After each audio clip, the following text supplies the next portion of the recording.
Alrighty, welcome to the Category A Round of 8 final between Age of Empires XEVER, or Age of Empires Forever, and Clan Gaucho. Both of these teams have battled their way through the group stage to make it to the final elimination round, but there can only be one team that leaves this battleground standing at the end of this fight.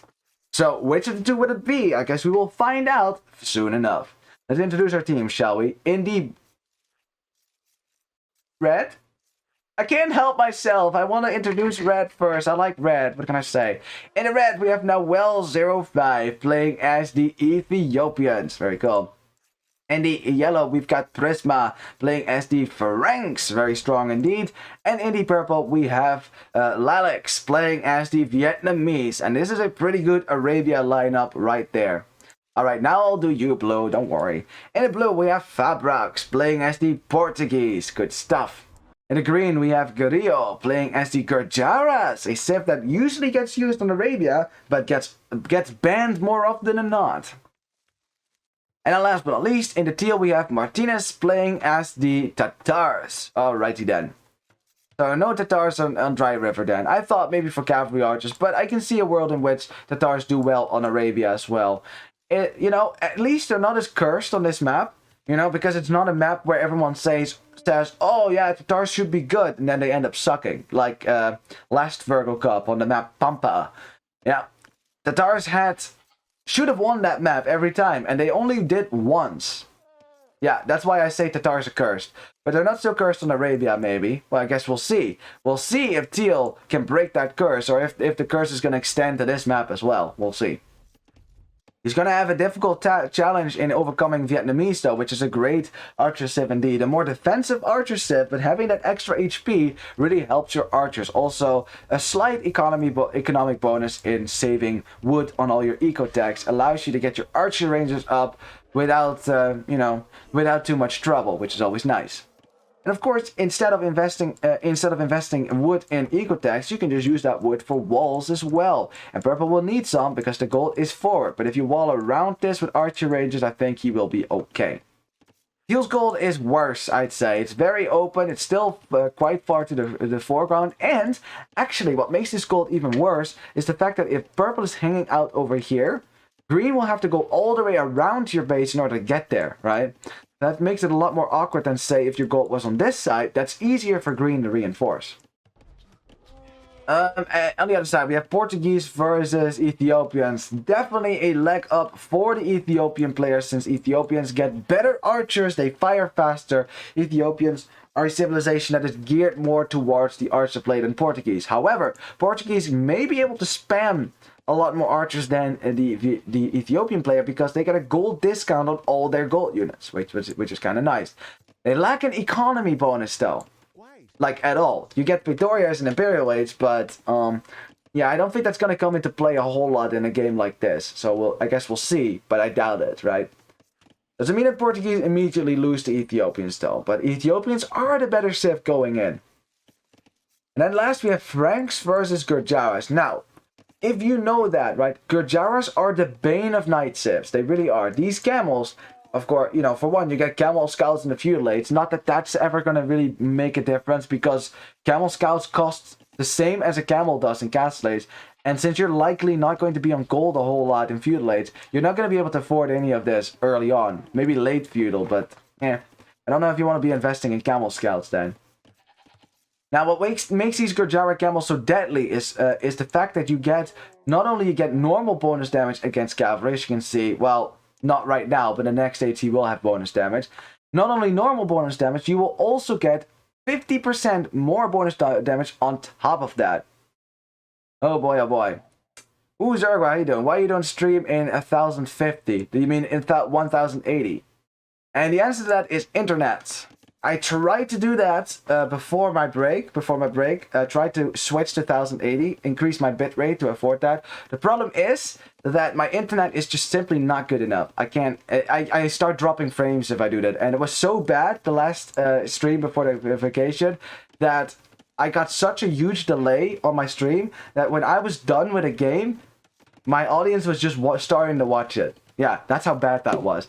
So unfortunately, I just don't have the internet to afford a 1080 stream at the moment, and that sucks. But I mean, I'd rather have the ability to interact with you guys live rather than have crisp, clear picture.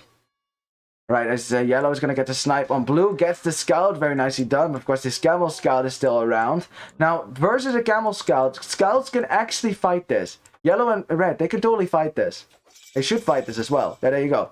Fight this before Green makes it to the fuel because as soon as he does that, look at the extra bonus damage, and now Green can slay these Scouts. Look at that. Kapow, kapow, kapow. Right, in Dark Age, you don't have the bonus. Yes, that's true, but now he does. Yeah, in Dark Age, a Camel Scout, because of his lower attack, but more HP, it actually evens out with a Scout. So the devs thought about that, right? They thought about that. They wanted to make sure that not one civilization would get a very strong Dark Age bonus, because otherwise the Gurjaras would just dominate everything with that Camel Scout. That wouldn't be very fair, would it? You could go and aggressively hunt down your opponent's Scout that way. At least now it's still even. Alrighty. Now, one thing about Gurjaras versus Franks, right? Gurjaras dominate everything. Oh yeah, yeah, exactly. Not like they dominate everything in the late game anyways. Now, in team games, it's a bit more tricky at that, right? Like the win rate for Gurjaras in team games isn't as high as this in the 1v1 arena. They will definitely get nerfed, yeah. So we will have to, the results that Gurjaras are getting right now, they're not going to be able to replicate that down the line because they're most certainly going to get nerfed. And they should get nerfed, really. Like, I played a game against Gurjaras the other day on Land Nomad. I was Huns. There was literally nothing I could do. Nothing. I go for cavalry archers, I get killed by Shravamsha riders. I go for knights, I get killed by camels. I go for infantry, I get destroyed by chakram throwers. Like, there's literally nothing Huns can do. Absolutely nothing. Except Arbalest, that's about it. But then still, Shravamsha riders. So, they should nerf that freaking thing. I think that's too strong. That's too strong. Because otherwise, there's nothing you can do against Gurjaras, right? Because at least now, the camels still will die to archers, right? So that's really the one thing that we need to talk about. Franks versus Gurjaras, Franks should probably lose that in a 1v1 fight, right? But if the Frank player works together with the pocket player works together with the flank, who makes archers, they will be able to work together and kill the Gurjara player as well. Because again, camels still die just as hard as they would, as would any other camel civ. I like the raiders, but with those camels, it makes no sense. Yeah, it's either or. It needs to be one of the two, because now they counter and knights and archers at the same time. That's too strong. Honestly, I would give... Why not give the Shravamsha rider to, like, I don't know, Dravidians? They might need that a little bit more. Because Dravidians don't get good cavalry anyway. So having a counter at least a counter to something would be nice. Alright, well, we had scouts coming forward for Yellow. Was not able to get a Vil kill. Wait, actually, no, he did actually kill a villager there. Sorry, I should have said that. One villager went down as... Oh, Teal lost a Vil to a boar, didn't he? Yeah. We thought we wouldn't notice that there, Martinez. Thought we wouldn't notice it. Nope, we did notice indeed. Anyway, we have Red here as well. Red actually bypassing Blue to go to the Gurjara base. And the Gurjara player is not happy about that. The Camel Scout has gone down as his strongest offensive unit at the moment. And yeah, Green did lose another villager there. It's nice to have a unit that's different like the Custodiers. That's true.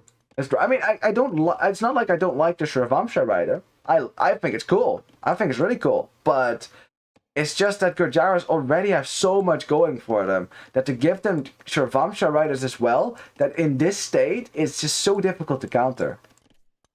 It's Red and Yellow. They're looking for a way into Teal's base. Now, my god, when does this ever happen? Only category A, where the flank from one side says, you know what, I really want to attack this side, so let's do that.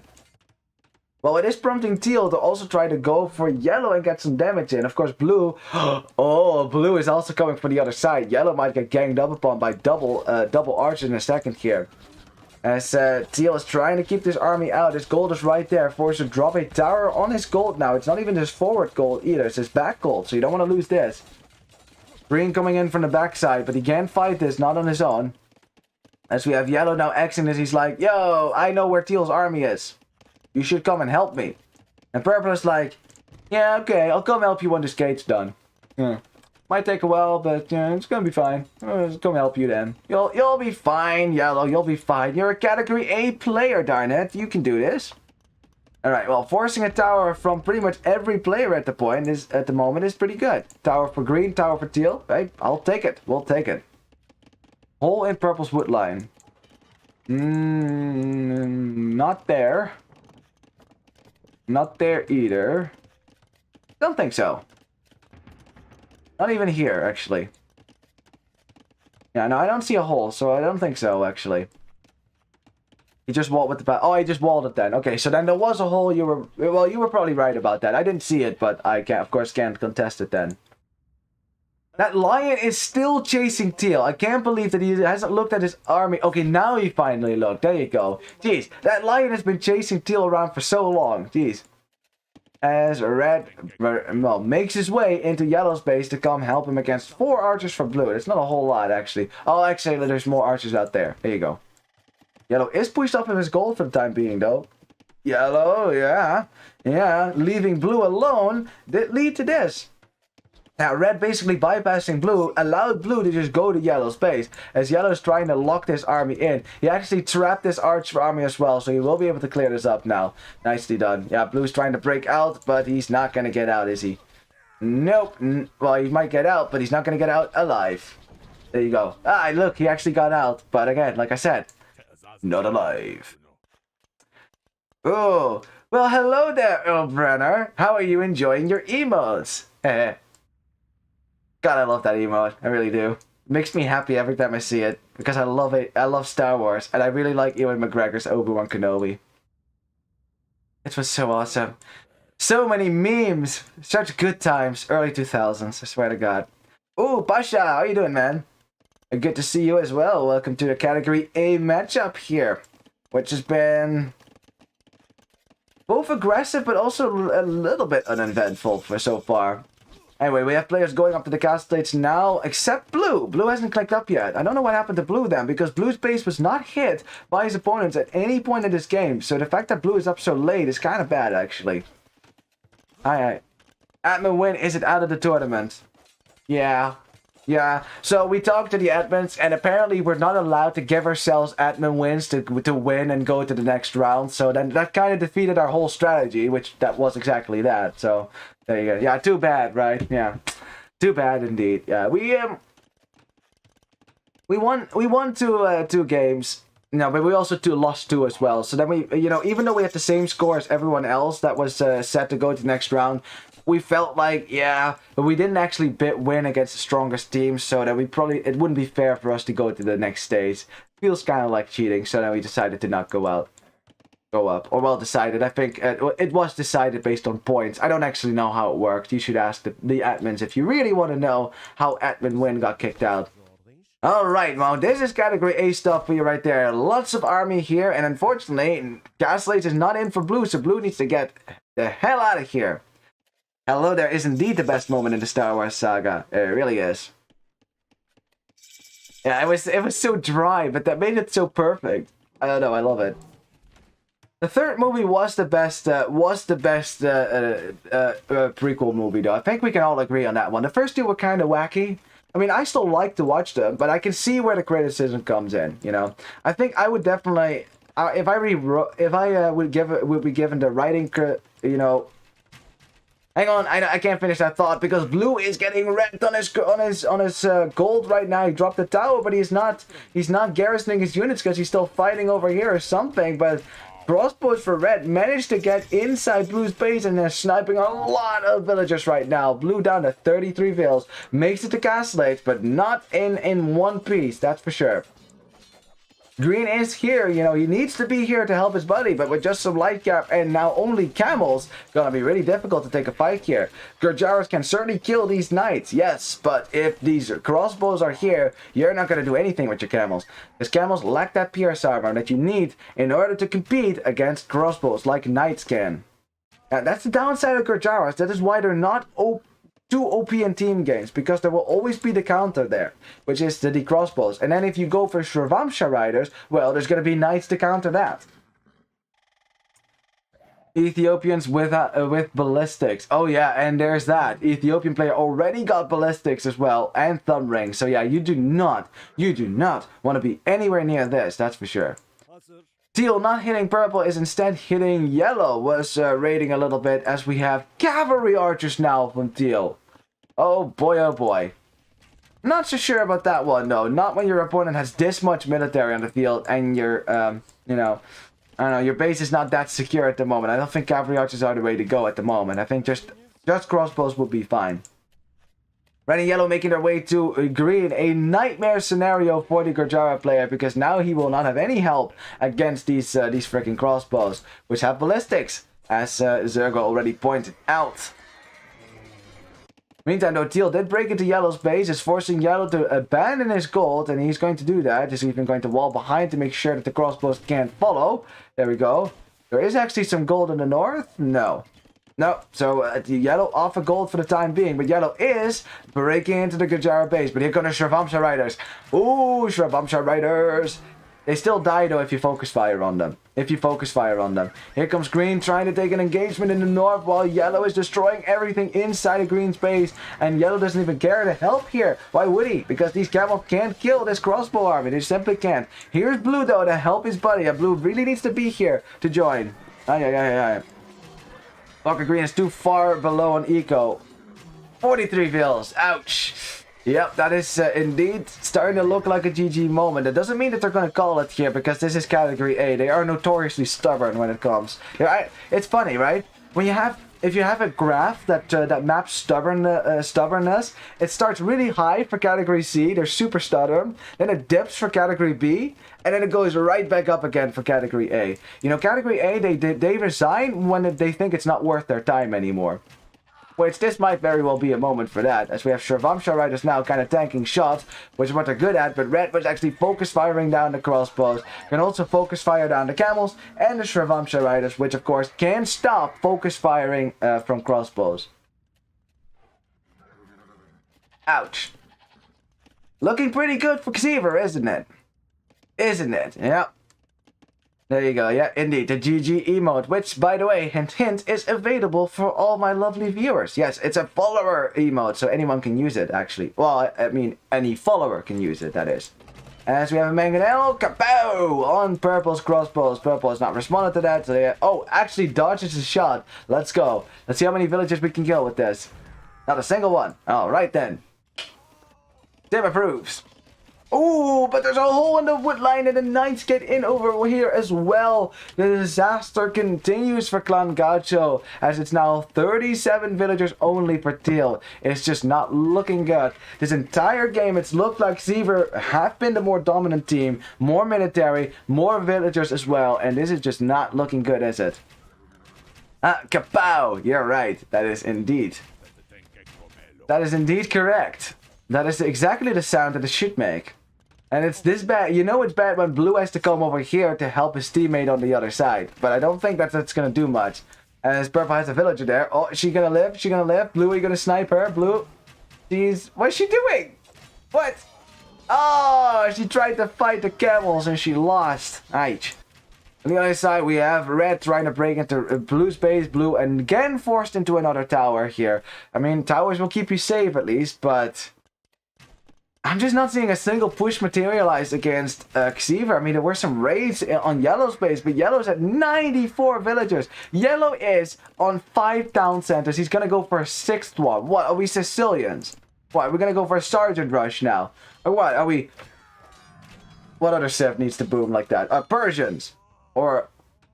Malay. That was hilarious. That reminds me. That was actually XEVER B who played against Sons of the Sun, who in the first week got Malay as the pocket. They had to play it because they used the wrong civilization, so they had to and Sons of the Sun ended up winning that with Malay as the pocket. Yeah, it sounds incredible. It did actually happen. It's on YouTube, by the way. XEVER B versus Sons of the Sun. Definitely worth to check out. That's a different team from this XEVER team, though, because I think, honestly, this XEVER team is playing on a level right now that should never happen. And I'm saying that while Purple gets destroyed by a Mangonel. More kapows, more bada booms. We like this. We are a fan of those. And Purple once had more crossbows, but not anymore.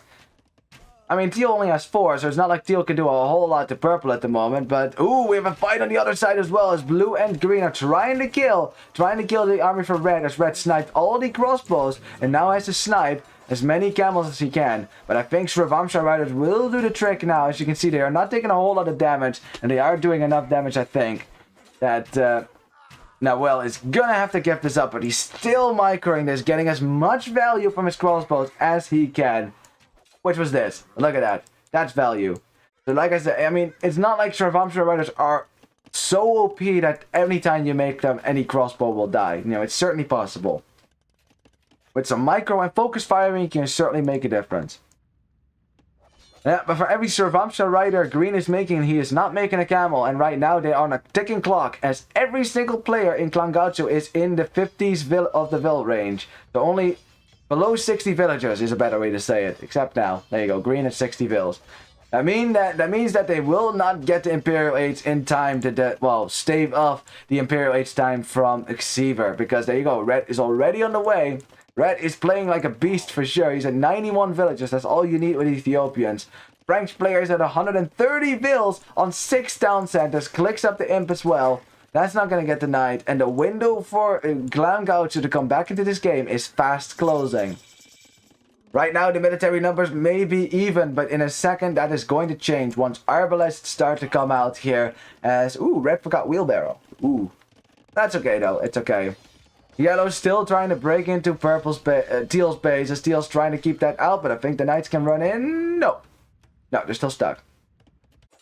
Alrighty, here we have the counterattack now. A few Sravamsha Riders and some crossbows, but, yeah. Nope. I don't think that's going to be strong enough. No, I mean, Yellow will just make some Knights and counter that again. There's not enough crossbows here. Not enough Sravamsha Riders to make the damage here. Here comes Red. This villager just killed a Sravamsha Rider. Wow, that's kind of badass, actually. And yeah, Blue, I mean, he has a little bit of an army up north, but he's not going to get up to Castle Age, Imperial Age anytime soon, and he will not have the army, I think. Hold on just a second. Yellow yielding a lot of his villagers there. Yellow sending them back before the coast will actually clear. Well, I mean, if you have 6 town centers and 135 villages, I think you're not going to care a whole lot about every individual vill, huh? Camels fighting against Knights here, actually cleaning up all the Knights, so keeping Teal safe for the time being, but... safe for what? 67 villagers. Remember, Tatars do not get Arbalests, so they need to switch into Cavalry Archers, but I don't think that is a feasible goal for Teal, as now also Yellow makes it to the Imperials. Now, Purple is not going to get up to Imp anytime soon. He's kind of behind. The enemies are a slower civ after all, but... yeah, Clan Gaucho, they're trying. I mean, they've made it so far in the group stage, you know, to get all the way to the elimination stage. They don't just want to give up here and not try everything that they can to try to stop XEVER, but it's just no way. There's just no way. Look at the vill difference. Look at the military difference. If you have more military in the field right now, sure, but there's just no way. I don't see it. I mean, look at this. The Gujar player was not even going to be able to defend himself against the Arbalest with chemistry, and they're Ethiopian too. Man, wow, this game was kind of total domination by XEVER. I can't not but say it, because that's just kind of what's true. Clan Gaucho, you know, they got completely overwhelmed. Late feudal age, early castle age, it completely was in XEVER's hand. They were everywhere with military, hitting everywhere at once. My god. At this level, 15 on a point difference is GG. Yep. Especially at this stage in the game as well. I mean, if this is late Imperial Age, sure, that's fine. But late Castle Age? No. No. And indeed, like, at this level, I think what defines Category A above Category B is that at this Category B, when you have a difference like this, I mean, that's kind of GG. But like 10 minutes ago, Category B teams would still be able to come back. We saw something happen similar happen today, actually, when one team came back from the dead as well.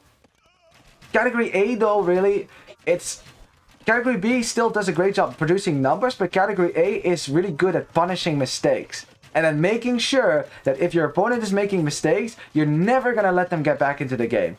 There's just no whole way back anymore for Clan Gaucho. And there you go. They realize that once the Cavaliers start showing up to your base. My god, Paladin was almost on the way as well. XEVER played so good today. Holy crap in this game. Yeah, well done. Well done indeed. This is high level Age of Empires, alright. This is hard to keep up with, indeed. And Clan Gaucho are going to have to pull out the big guns if they want to stay in this series and contest the win for XEVER. Oh boy, oh boy. But honestly, XEVER right now, the level that they are playing at, that's like finalist level of play, honestly. Like, wouldn't surprise me if they make it far in this tournament. Alrighty, yeah, but again, I think it's just that early attack on green, like the fact that red showed up with archers here as well, overwhelming the Gojara player before Castle Age, right? Before the Gojara player can get a lot of camels out, right? Yeah, that was already really dangerous. But then green just took too much damage here defending himself. And I mean, red then also doing damage to teal was crazy. Now, I mean, there was a potential for teal and blue to do damage to yellow, but the problem was green didn't have the economy to come to over here with knights and camels as well and do damage to yellow. So at the end of the day, just not enough villager kills. As you can see, yellow did lose 31 vills, but, I mean, 6 town centers, so who cares, right? Purple did lose some vills there, so teal definitely did a great job there, but teal also lost 52 villagers himself, so... I don't know, man. And Paladin was about to come in, so yeah, I don't think there's a whole lot about this game that needs to be said. XEVER, I mean, Clan Gaucho, they were playing good, but XEVER were playing on another level. For XEVER. Yep. And already getting ready for trade as well. I mean, everything was just perfect. Look at that. It was well timed. Everyone was doing what they needed to be doing. So good stuff. And of course, the fact you have 2 players in Imperial Age and the other team is not even in Imp yet. So yeah. Alrighty. Look at the KD. Jesus Christ, red was just destroying everyone. God damn Noel. Let everyone else play too. Let the kiddies play, darn it. Oh my god. Oh man. And yeah, of course yellow as well. Look at the economy for yellow. Very strong. Look at that vill count for yellow climb up. Kapow! 130 villagers. Way more than everyone else. I mean, that 6 town centers will do it, huh? Now that is a greedy boom, alright. And it's not like his military count slumped. Look, he still had double the military almost than green. So, yeah, there you go. Who was the fastest player? It was green, actually, with 76. Very cool. Alrighty. Well, that was a pretty intense game at the end there, but the win does go to XEVER. So that does mean that we will go to the home map for Clan Gaucho, which is Enemy Archipelago. Yeah! Okay, now I do want Gaucho to win, so this will be a 3-game series, but I'm already happy that we get to see Enemy Archipelago. Yay! This is gonna be fun. Alrighty. Now, of course, this is a very difficult map to cast because there's so much happening at the same time. So, wish me luck. Go. Final game of the day. Let's go. And... capture rate as well. Perfect. Alright, feast your eyes on this. Welcome to Enemy Archipelago. You ready for this? Let's go. Let's introduce our players. We'll start with the home map team. So I guess this time I am going to start with you, Blue. In the blue, we have Fabrax playing as the Malay. Alrighty. Up against him is Prisma playing as the Japanese in the yellow. Alright, that's how I'm going to now introduce them. One by one. In the green now, we've got Martinez playing as the Saracens, alright? In the purple, we have Locuser playing as the Mongols. Now, this was to be expected. No surprises there. Last but not least, we got Grillo playing as the Sicilians. Again, that's what I figured. In the red, we have the Dravidians for Nawel. Alright.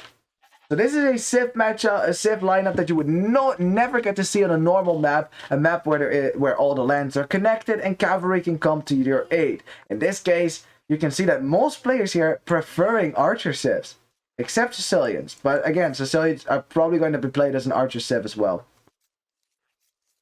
Alrighty, now Enemy archipelago is pretty straightforward. It's very simple. You start on an island that you share with only one player, an enemy. Yes. So you cannot sit on your laurels. You're going to have to win a 1v1 against your opponent. So teams that pick this map are going to have to be very confident in the 1v1 abilities of all of their team members. Because if you lose only one island, you're already in trouble. You know why? Now, on this map, you can fish, right? So most players will probably dock. They will probably get a few fishing ships out. But I doubt that anyone is going to fight for water. Because you're going to have to deal with your opponent on your own island. You're not going to be able to do both at the same time. At least not until your economy is good enough. If someone loses an island though, say green defeats purple, then what green can do is drop a few docks and start hunting down everyone else's fishing economy. And that's going to give his teammates a lot of advantage as well. That is why you don't want to lose a single island and fight tooth and nail for every inch of ground.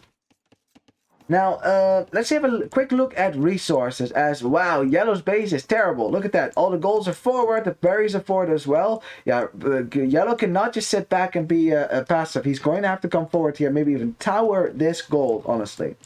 As for blue, ooh, same thing. Blue has a forward gold as well. All his golds are forward and not a lot of space in the back, but he does have stone in the back. Yellow also has stone. He's trying to push in an ostrich and it's not listening. Darn ostrich. Bird brain, that's what they are. H marked a spot for gold here for red. As you can see, it's technically forward, but I think it's still doable, right? Again, the rest of the golds are forward though, and red does not have stone in the back, so no towers for the Dravidian player, but we do have a dock, so there you go. Teal has, again, a save-ish gold. It's still not like in the back. No stone either for teal, so wow, that actually generated very fairly between these two players. All the stone is in the middle, so whoever starts with a castle drop right there dominates this island. That could be pretty strong, actually. Alright, finally, the first player with a back gold. Purple actually has a back gold here, so that's nice to fall back on if you lose your forward gold. Has some stone on the side here as well, so that's fine. And green does not have a back gold. Wow, that's a bit of a map hacks here for purple. Green does have 2 stones in the back, so at least he will have that available. But if he wants gold, he will have to fight for it. His island is also very slim, so there's not a lot of maneuverability for either of the teams, which might not favor the Mongol player, since you want to be able to use your mobility against the slower Civ. Although Saracens technically could also go for all sorts of stuff. Yeah, Saracens have a very open tech tree, so you can do whatever you want with Saracens, obviously. But yeah, Saracens versus Mongols. Mongols definitely have the stronger early game, which may already matter a whole lot, as green lamed an elephant. Look at that. Making sure that the Mongol player can't take that food, or at least can't take it under his town center, which is where he wants to take it. Well, it looks like, it doesn't look like Purple's going to really care about that. He's going to click up anyways. Does Purple see this? He does see that, so he does know about this. Not that he can stop that. Oh, Purple also running into the TC as well, so yeah, green is doing everything in his power to get an advantage over the Mongols, because again, it's the early game that you need to survive. Then Saracens get pretty good because they have the market, which could really help them. Alright, versus Japanese and Malay. I think I would prefer to have Japanese, because you can go for some aggressive things that Malay can't do. Malay are slow to get going Civ, but if you delay enough with Malay, then Malay become a much better Civ than Japanese. Thing. Boy. Loco Civ, Malta, Veo, haha.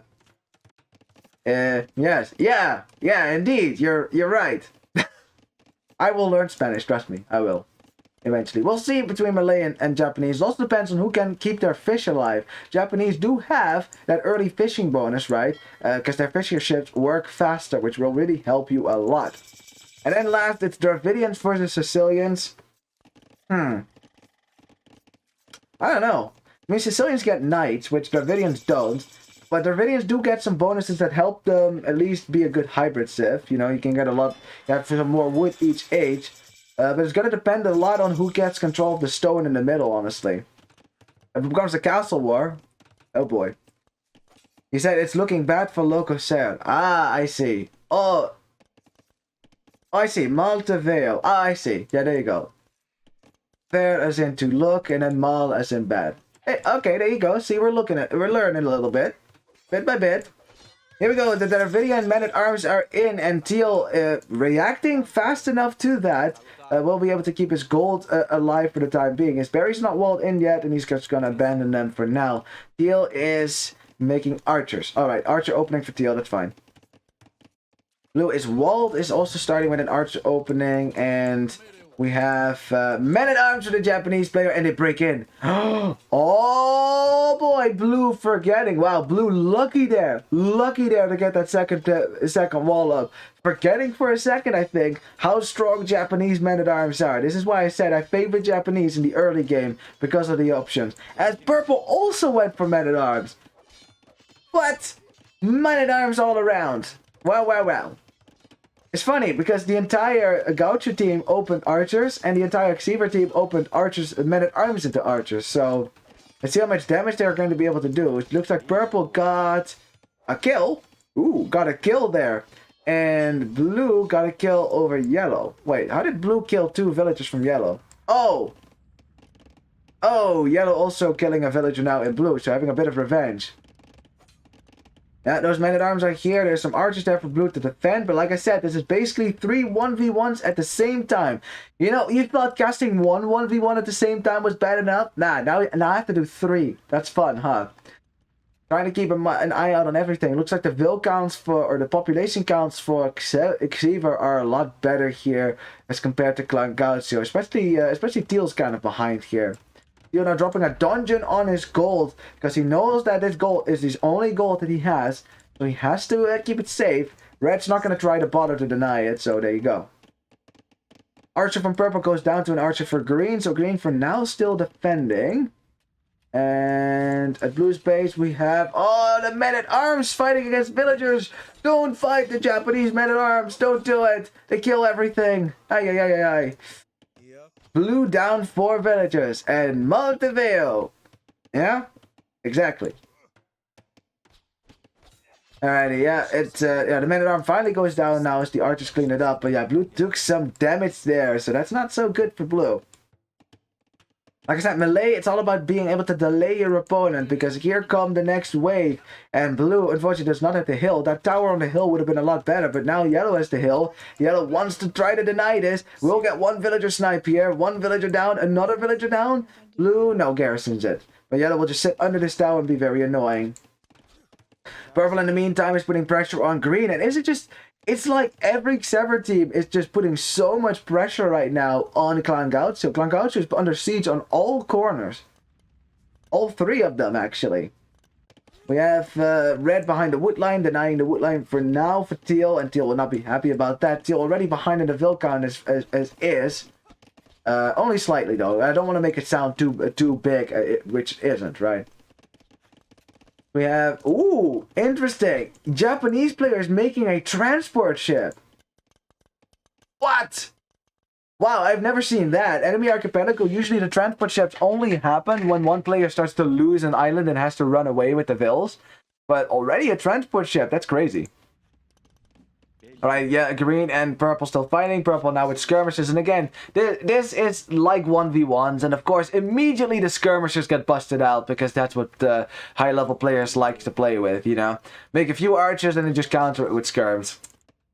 Well, you don't have to worry about that in team games, obviously, because that rarely happens.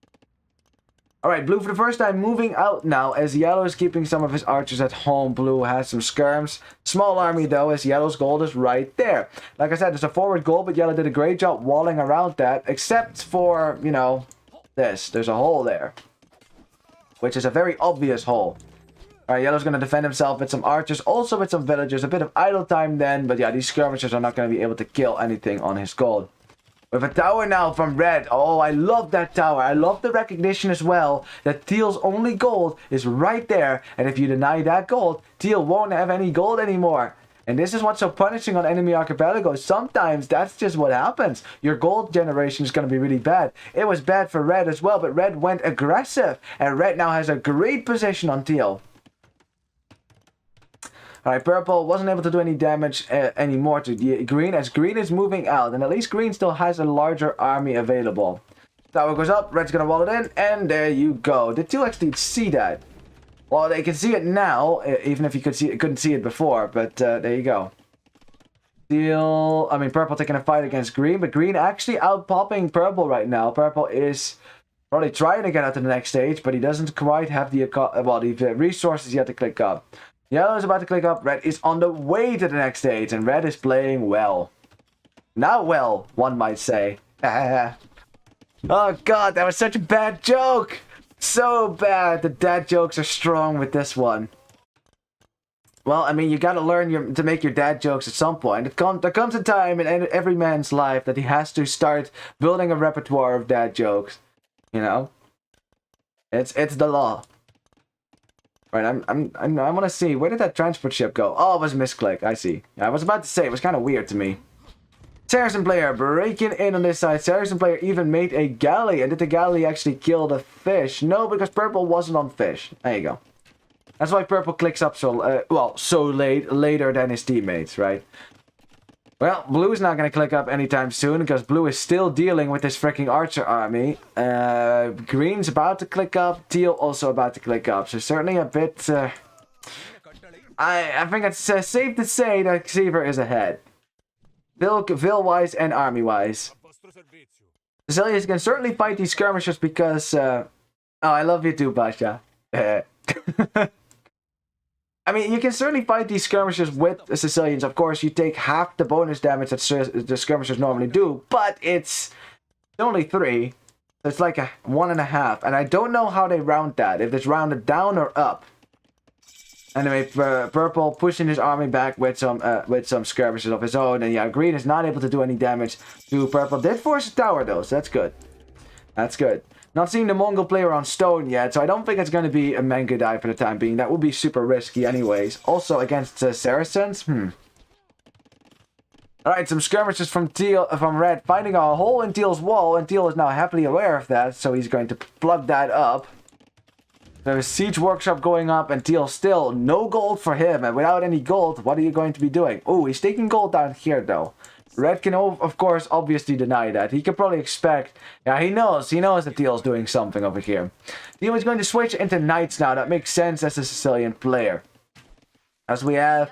Oh, once again, the skirmishers harassing the gold here for yellow. But...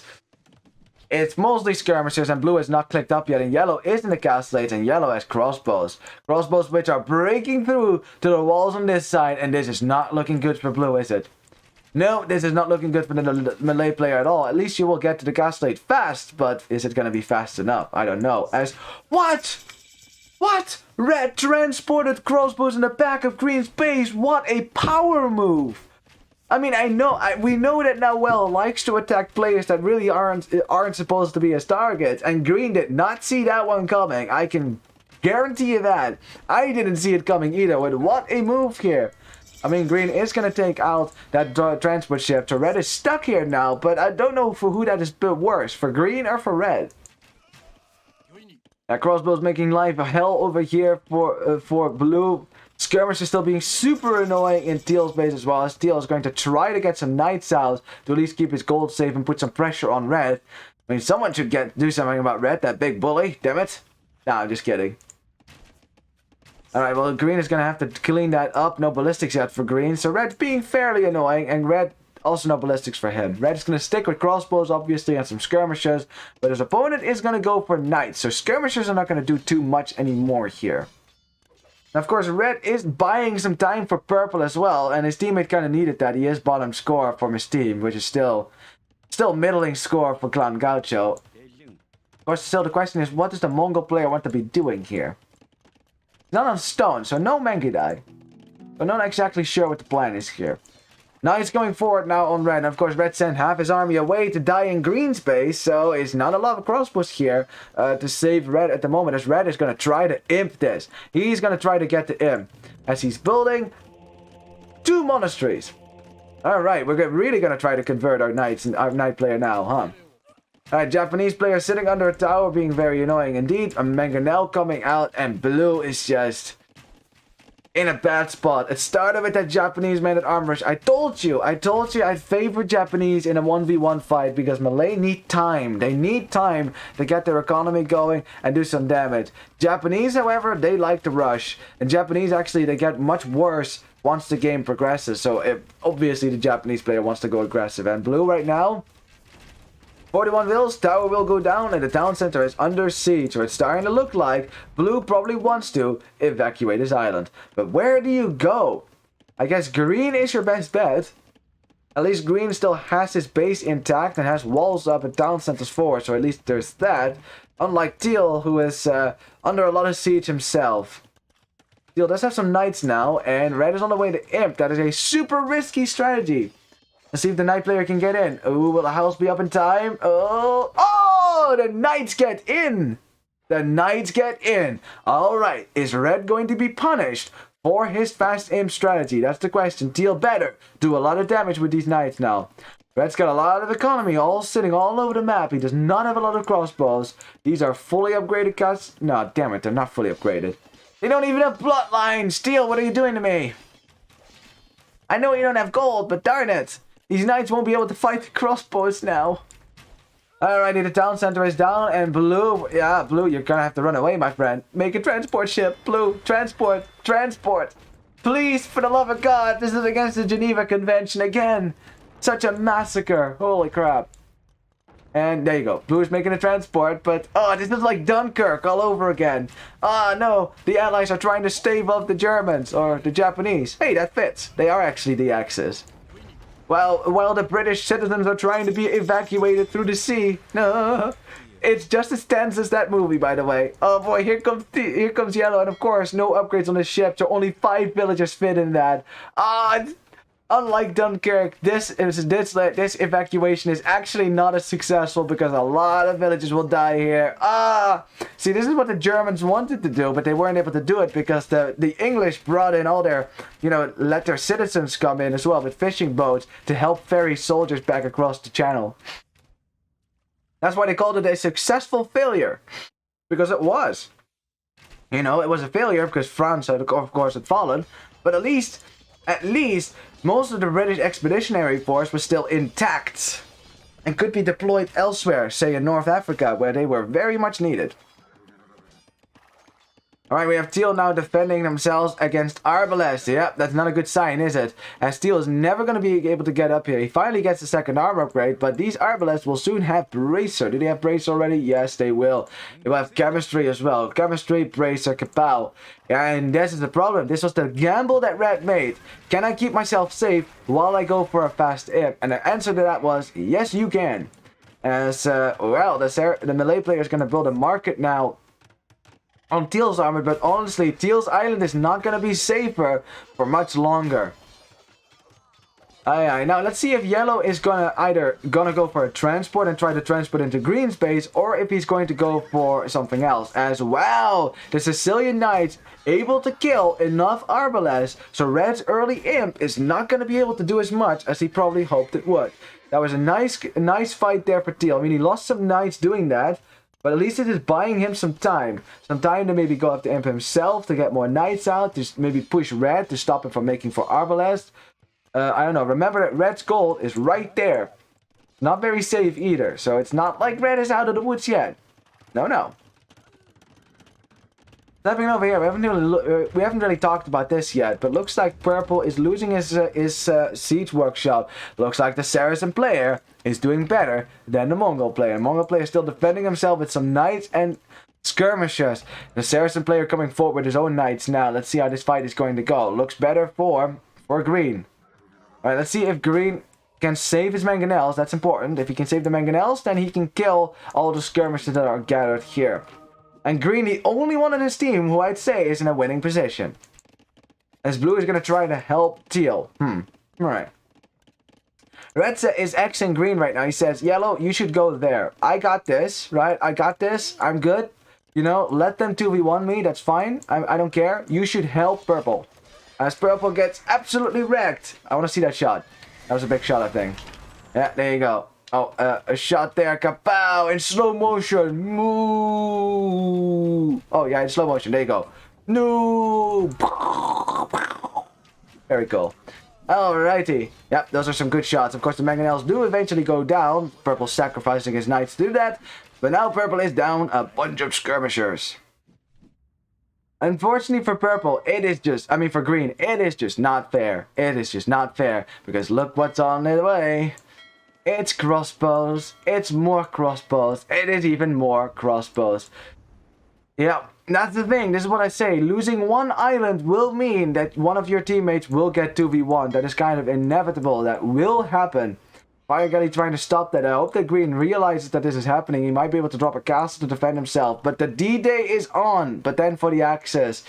Man, the World War II metaphors never stop, do they? And here we go. Ay. Green was doing so well. He's doing so well, but this is exactly that you need to be doing here. Green reacting to it in time, but can you stop this many crossbows? 22 of them, while your army is all the way out here, trying to win an important battle on the front.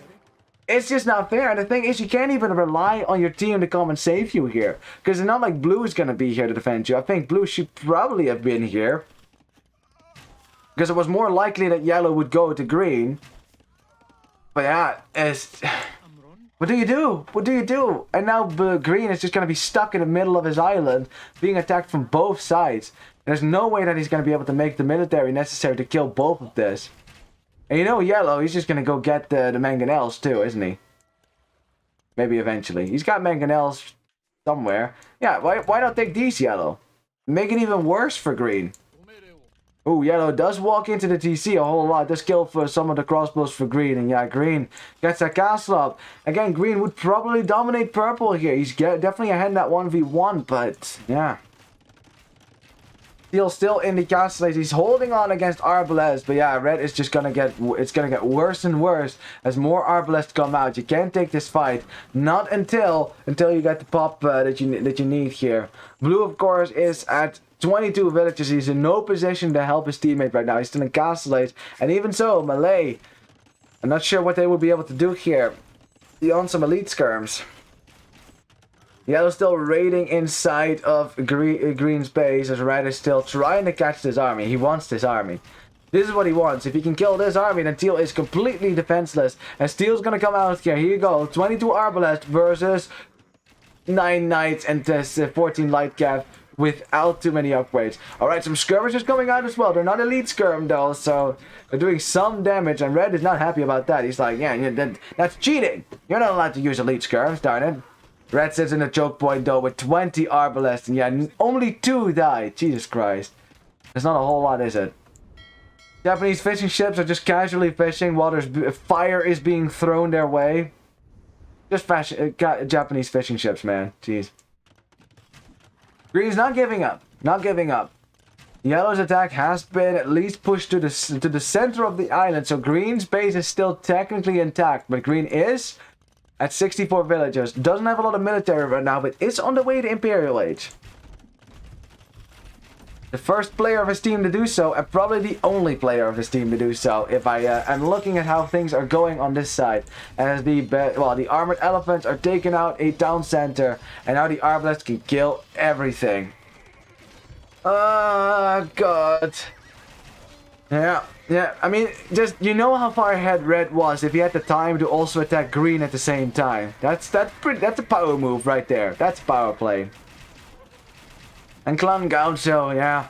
They're down 1 island, they're about to be down a 2nd island, and then it's just a 3rd island. I mean, if you can all get to that island, maybe, but I don't think so. And there you have it. The GG is called. Clan Gaucho tapping out. They recognize they're not going to be able to win this 1v1, nor that one in the north. And XEVER gets their 2nd win. Total domination on enemy archipelago. Wow. Yeah, what can I say? What can I say? This is what Enemy Archipelago is all about. You have to be able to win your 1v1 on your island. If you have a one island that is lost, but the other island is then won in your favor, then still, right? Then at least there's still a game going. But usually what happens is that one player starts winning, in this case with yellow, and then just starts sending military all over the place, starts outbooming players, outbooming everyone with on land, obviously. Start transporting more military all over the map to start helping the teammates, could kill the fish, that kind of stuff. So yeah, it's just no bueno for the team that is down an island. Yeah, Teal definitely had an opportunity maybe to do some damage to Red. Red went for a very risky fast imp, but it ended up paying off because after that, Red, even though he lost that early army, still was able to get enough Arbalest out to stop Teal from expanding from his corner, and Teal was just kind of stuck. And of course, what's even worse is that Teal had to share his island with Blue, who then also wasn't able to help him. Now, Green was doing a great job on his own, but the problem is he got hit in the back by Yellow where it hurts. And yeah, having to 2v1 on an island like this is almost impossible. It's, yeah, that's what team games are. It's unfair, like in team games. You know, when you're trying to get a push going and then you get hit in the back by the enemy pocket. Yeah, but it was the right move on Yellow's part. It's what he needed to do. Should have brought over the siege as well, honestly. Nice little mangonels. Right there, bam. Land him on the beach, kapoo. But yeah, let's have a look at these statisticals, shall we? Although it was pretty clear how this game went.